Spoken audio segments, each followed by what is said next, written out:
Cai, por causa da reunião de irmãos, hoje me sinto mais incrédulo dos movimentos humanos. Por causa? Da reunião de irmãos. Ah. Hoje me sinto mais incrédulo dos movimentos humanos. Sim, porque ele fez parte da reunião dos crentes, hoje ele se sente muito mais incrédulo sobre a viabilidade de qualquer tipo de experimento comunitário, humano, de que possa dar certo, por causa das experiências religiosas dele com os irmãos. Depois que rejeitei aquela igreja aquela igreja caseira controlasse a minha vida a ponto de querer... então ele está falando de uma denominação específica. Um grupo que se auto-intitula de Igreja dos Irmãos. Tem vários tipos de Igreja dos Irmãos. E tem aqueles que são de casas pequenas, de grupos pequenos. Isso. Tem desde os bem institucionais até os não institucionalizados. Mas pode ir. Depois que rejeitei que aquela igreja caseira controlasse a minha vida a ponto de querer me dizer com quem me casar, deixar de votar, deixar de gostar de futebol. Aí eles dominam mesmo. De ouvir músicas chamadas mundanas. Aquilo tudo que recebi o nome de Deus em detrimento de um movimento evangélico institucional fraudulento. Foi me levando a um outro extremo que quase me matou. Meu sentimento era de fora de Deus, pois por mais que por fora eu tentasse obedecer ao líder que dizia que possuía todas as respostas do mundo a partir da Bíblia, bota uma aspas aí, declaração do seu líder, aquilo foi me matando aos poucos.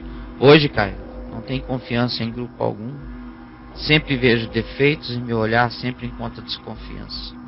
Me sinto quase morto para o ambiente comunitário. Amo o seu programa. Eu compreendo a ferida dele, como é que ele se sente. E muita gente boa se sente assim. Eu encontro gente maravilhosa, ficou tão machucado que diz: olha, eu te assisto daqui, fico quietinho aqui, mas nem lá na reunião onde você prega eu quero ir. Eu fiquei com medo de encontrar gente. Medo. Então aqui mesmo em Brasília, por exemplo, uma audiência enorme havia em VTV. E de pessoas que não perdem, mas que não querem ir à nossa reunião porque tem medo de que alguma coisa de igreja aconteça de repente. E eu compreendo, porque as prisões, o espírito de seita, de domínio, de controle, de determinações que as pessoas sofreram foi muito forte e sofrem. Como mencionado aqui, dizer com quem namora, com quem casa, com quem pode ficar, com quem não pode. Determinações mesmo, que se faz esta faculdade ou aquela. Vocês não têm ideia do nível de controle de tudo mesmo que acontece. Então tem gente que fica ali 10 anos, 15 anos, 20 anos, sai de um negócio desse. Para sair já é um trabalho louco. Sair psicologicamente. Porque mesmo que ninguém vá atrás de você, você se persegue de culpa para voltar. Profunda angústia culposa, neurose culposa desse processo. Mas quando o cara consegue sair, ele tem que lidar com as sequelas. Depois que ele fica mais ou menos livre das sequelas e respira e consegue ir à praia sem culpa, escolher sua própria roupa sem culpa, decidir seu roteiro turístico sem culpa, decidir com quem janta, almoça ou passeia sem culpa, decidir que música gosta sem culpa, decidir do que não gosta sem culpa, essas coisas assim básicas, mas é isso mesmo, entendeu? Sem culpa. Depois que ele vai aprendendo, minimamente vai respirando. Se chega alguém e diz: olha, eu queria convidar você para uma reunião, pelo amor de Deus, o cara sofre, ele tem uma crise de erisipela imediata. A alergia é total, o pânico, a sufocação Porque não é brincadeira o que foi feito com as pessoas. E eu tenho todo respeito e reverência. Por outro lado, eu sei que é saudável que o homem não fique só. Por outro lado, eu sei que não é bom que deixemos de congregar-nos. Por outro lado, eu sei que a palavra igreja que Jesus criou significa congregação. E se é uma congregação, pressupõe que ela encontra. E se encontra, é porque o encontro tem seu significado, tem sua importância. Por outro lado, olhando para Jesus, eu sei que os encontros em Jesus não são como os encontros da religião. Os encontros em Jesus são encontros que encontram. Não são encontros porque a gente marca e é forçado a ir. Os encontros em Jesus acontecem. Ele está, vem quem quer. Então, quando é assim e quando o espírito é aquele leve e suave, onde ninguém é forçado a viver em função daquela praça, mas vai ali por opção, porque tem alegrias, porque encontra amizades, porque encontra confortos, porque encontra até distração, porque encontra vínculo, porque encontra fraternidade, porque encontra uma boa expressão de humanidade e de respeito humano, aí vale a pena. E não precisa ser de segunda a sexta, não. Basta ser de vez em quando. Basta ser uma vez na semana, já está de ótimo tamanho. E não precisa passar o dia inteiro juntos, 2 horas de um encontro assim, está ótimo. E vai todo mundo embora e ninguém tem que ficar com a obrigação de saber na segunda-feira como o outro está, nem na terça, nem na quarta. As pessoas têm que ter liberdade e direito de oxigenarem a sua vida com muita diversidade humana, para que esse encontro que acontece, vamos supor, uma vez por semana, seja carregado de uma beleza de pessoas que voltaram da vida mais madura cada vez. Aí não tem como fazer mal a ninguém, entendeu? E isso, se você tem medo de que faça mal, comece o grupo você. Sabe por que eu não frequento grupo nenhum? É porque eu começo sempre os meus. Porque onde eu começo eu sei que a chance de que o negócio vire uma porcaria é mínima. Enquanto eu estiver vivo, eu não deixo. Só se eu enlouquecer. Pela graça de Deus eu não vou. Então não vai ter maluquice perto de mim. Nunca. Perfeição também não. Porque eu não sou perfeito, não peço perfeição de ninguém, Deus me livre. Mas justiça, verdade, sinceridade, liberdade, respeito, reverência, sobriedade, amizade, equilíbrio, tranquilidade, sabedoria no trato, sempre. Isso aí é inegociável. Não dá para não ter. Perfeição é que dá para não ter. Agora, essas outras coisas são justamente as coisas que os imperfeitos precisam praticar todo dia, para não se tornarem diabos.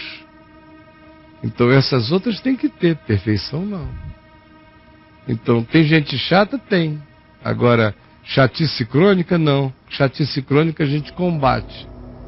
E o chato tem que ter um amigo sincero que o ajude a ir se deixatificando no Evangelho. Porque chatice com sinceridade de amor pode ser tratada, melhorada muito.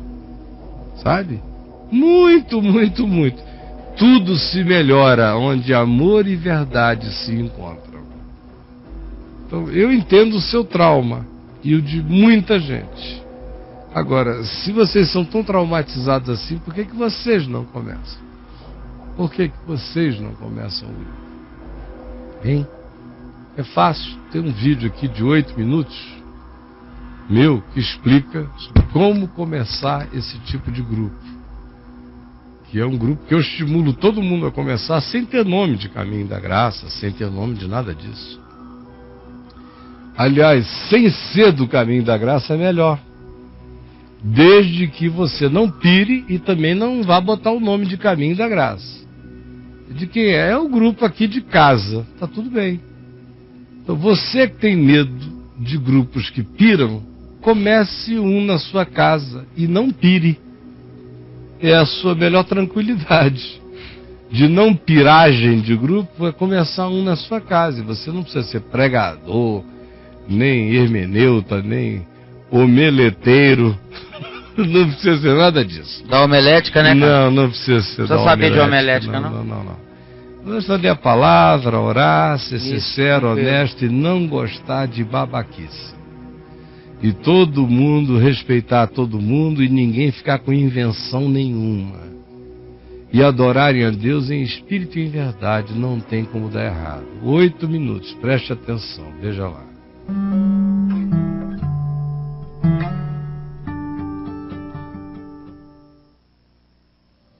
Não necessariamente eu digo a você ou a qualquer outra pessoa interessada na mesma coisa que você precise esperar ordenação ou o estímulo de quem quer que seja. Minha oração aqui todo dia é para que se cumpra aquilo que o Senhor Jesus disse. Que a gente entenda que o Espírito Santo sopra onde Ele quer. A gente ouve a sua voz, mas não sabe de onde Ele vem, nem para onde Ele vai. A minha oração é para que cada casa, e hoje são milhares e milhares e milhares, espontaneamente só cresce, de pessoinhas assistindo o Papo de Graça, vem ver TV, ouvindo o Evangelho, crescendo em Jesus, no amor de Deus, lendo a palavra, compreendendo o significado simples e libertador de ser de Jesus, que cada um desses se torne de fato um sacerdote do Evangelho, que cada casa seja uma igreja, uma porta aberta, que cada casal se torne um ministrador do Evangelho, abrindo a sua casa como uma igreja, convidando os amigos, convidando outros, convidando vizinhos. E aí aquilo que você vai ouvindo aqui de mim, depreendendo da palavra, vá traduzindo para as suas próprias palavras, para as suas próprias expressões, para o seu modo de ser e de dizer. Ninguém está aqui tentando criar clones de repetição. Queremos apenas que, conforme a individualidade de cada um, a personalidade de cada um entenda, absorva, internalize, viva, pratique aquilo que você já entendeu e já está praticando. Isso você vai ensinando para os outros. E não tente inventar nada, não tente trazer novidades, não tente ser um oráculo vivo de coisas novas. Não. Seja um seguidor puro e simples de Jesus. E vá de casa em casa. 2 já é uma multidão. Foi o que Jesus enviou. Separou de 70, 35 grupos de 2 e mandou de casa em casa. Era a revolução que ele estava propondo. Você e seu marido, pelo amor de Deus, vocês já podem ser uma revolução aí. Vocês vão convidando os amiguinhos, os companheiros, não para discutir religião, mas para abrir a palavra. E vão falando. E aquilo que eu estou ensinando e que eu sei que é evangelho, eu não estou falsificando nada aqui. Você vai transmitindo com as suas palavras, conferindo tudo que eu digo no evangelho. Vá conferir no Novo Testamento mesmo. Vá ver se as coisas são de fato assim. Leia, leia, leia. Porque quanto mais for entrando em você, for deixando de ser uma coisa que você aprendeu apenas de mim, e vá sendo algo que você vai discernindo, que você mesmo está encontrando com exatidão a mesma coisa na palavra, mais intrepidez na fé você terá, mais maturidade você terá, mais ousadia, mais alegria, mais compreensão, mais entendimento e mais poder no Espírito Santo. Que a graça de Deus repouse sobre vocês e que ninguém controle a compreensão, o entendimento e o poder da palavra que está se instalando em vocês. Que independentemente de estações, de grupos ou de vínculos com o caminho da graça, vocês, meus 2 amigos e milhares de outros na mesma situação, tomem hoje a mesma decisão, abram as portas das suas casas e deixem o Espírito Santo começar a revolução, em nome de Jesus. Amém. Essa é a revolução que ninguém segurará. É quando a gente deixar de começar a perguntar: escuta, tem alguma estação do caminho da graça aqui? Lá, nos dias do Novo Testamento, a estação do caminho da graça era onde a graça tinha se instalado no coração e o cara dizia: eu compreendi, vou abrir a porta. Convida um amigo, convida outro amigo, convida o empregado, convida o escravo, convida o patrão. Vai convidando, vai convidando, vai convidando. Foi isso que gerou uma revolução durante 300 anos no Império Romano. Como nunca antes tinha havido e como nunca depois aconteceu. Porque depois disso o diabo arranjou o Constantino. Aí o Constantino decidiu, e a igreja surgiu nos moldes constantinianos, está prevalecendo nesses moldes até hoje, onde a igreja é um prédio que se aluga com uma placa, com uma hierarquia, com pastores e sacerdotes profissionais, com o dinheiro que tem que ser mandado para aquele cofre central, com essa paralisia diabólica, com esse ídolo, com esse templo de Dagon, ao invés de ser essa coisa livre do Espírito entrando em todo lugar, cada casa uma igreja, cada discípulo um sacerdote, um pregador do Evangelho, nos moldes da sua personalidade, conforme o seu entendimento e a sua compreensão. Quando isso acontecer de novo, a terra terá outra vez a chance verdadeira de ver o impacto do amor de Deus, sem placas, sem neon, sem teatros, sem estádios, formiguinhas, formiguinhas, aos milhares, colmeias derramando mel da graça de Deus pela terra. Eu espero que seja isso que Deus faça na vida de vocês, em nome de Jesus. Amém. Cada qual resgatar o júbilo, resistir e ser plural, repartido a